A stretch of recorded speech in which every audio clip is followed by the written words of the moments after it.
Des deux saisons pluvieuses antérieures, surtout celle de l'année 2024, nous avons enregistré beaucoup de dégâts.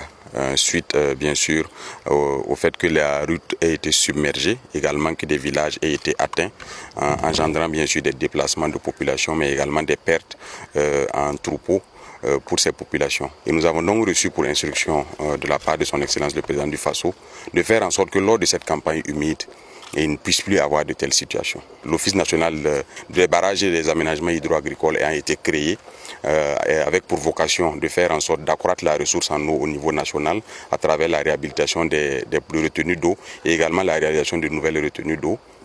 Elle a été suffisamment dotée en équipement. Son Excellence le Président du Faso nous a remis les clés des nouveaux équipements acquis sur le budget de l'État, il faut le rappeler, pour un montant total de 13 milliards de francs CFA. Et nous nous sommes déployés au bout de 3 jours. Nous étions mardi, aujourd'hui nous sommes vendredi. Nous sommes déployés en 3 jours sur le terrain pour mettre en œuvre les instructions que nous avons reçues, c'est-à-dire de faire en sorte de faciliter non seulement le passage de l'eau, mais également de retenir la quantité que nous pouvons retenir pour que ça puisse servir de facteur de production pour les populations locales. Les travaux ont un double volet. Vous voyez déjà de l'autre côté, il y a des travaux également qui sont engagés pour essayer de rehausser l'ouvrage de franchissement.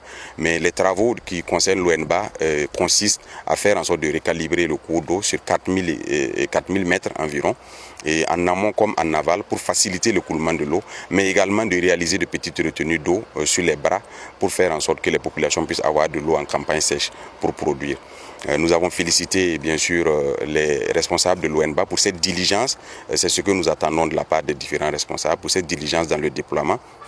Nous les avons également engagés à mettre du sérieux dans le travail, à prendre soin des équipements qui ont été mis à leur disposition, parce que dans un tel contexte, quand l'État mobilise autant de ressources pour réaliser des équipements à votre profit, et au regard du caractère stratégique également de la société, il est important que tout ce qui va se faire puisse être dans le sérieux. Nous avons également profité de l'occasion pour mettre en garde l'ensemble des acteurs sur l'entretien de ces équipements, sur les mauvaises pratiques liées bien sûr au détournement des pièces, au chiffonnage du carburant, et nous serons intraitables concernant les acteurs qui s'adonneraient à ce genre de pratiques.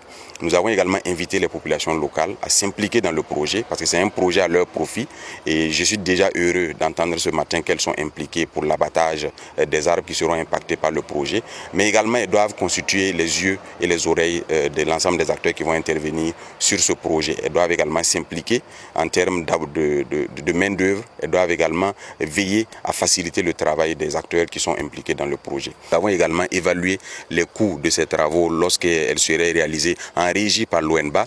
Nous nous rendons compte qu'il y a en tout cas un bénéfice important à le faire à travers l'ONBA, parce que les coûts sont réduits de pratiquement de 2/3. Le coût global de ces travaux, c'est autour de 500 millions de francs CFA, qui vont servir essentiellement bien sûr pour les lubrifiants, pour la prise en charge des personnels qui va travailler sur le site, et également pour d'autres frais liés au fonctionnement des différents engins qui seront impliqués dans les travaux.